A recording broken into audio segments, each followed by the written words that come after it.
Joe Biden's handler sent Kamala Harris out on television to sell the idea. This is the very same Kamala Harris, as Tulsi Gabbard famously pointed out, who prosecuted 2,000 people in California for marijuana possession when she was the DA in San Francisco. Here she is now.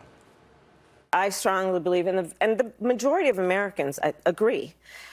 Nobody should have to go to jail for smoking weed, right? Yeah.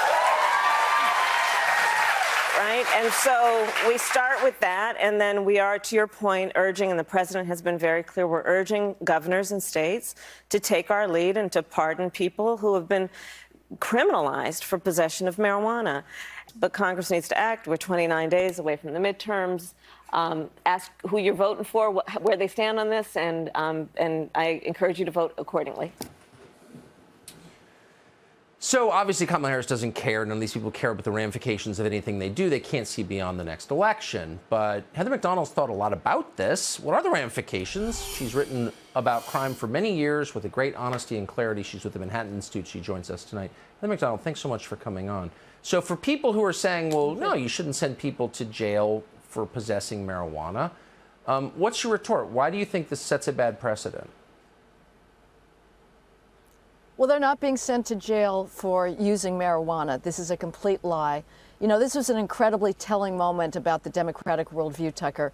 With voters rightly terrified about the ongoing post-George Floyd crime wave, this would be the moment to try to rebrand the Democratic Party as the party of law and order. So what does Biden do? He accuses the cops yet again of racism. Biden said that blacks and whites use marijuana at equal rates, but the criminal justice system treats blacks much more harshly for that equal use.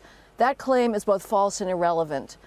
Drug treatment admissions data show that blacks, in fact, are addicted to and abuse marijuana at much higher rates. But in any case, marijuana use is irrelevant to possession convictions. Nobody goes to jail for possessing a joint.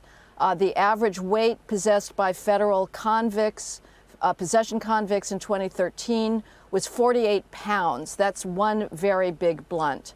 These convictions, possession convictions, are always pled down for more serious charges. So what's this initiative really all about, Tucker?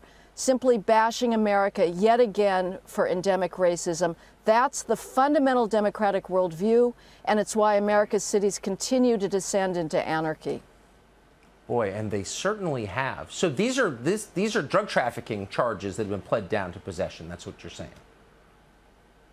Exactly. Nobody goes to federal prison for possessing a joint. You're either a drug trafficker or you've committed an even worse crime, and so you plead down. There's nobody not even in the federal prison system today for marijuana possession, but there were only maybe dozens in the past. But again, this whole thing is built on this lie that the ACLU put out there, that blacks and whites use marijuana at equal rates. That's not true. The criminal justice system is not racist. America is not racist. It's the Democrats who are destroying the country. I think that's a fair assessment. Heather Mac Donald, great to see you tonight. Thank you for that. Always for your data. Appreciate it. Thank you.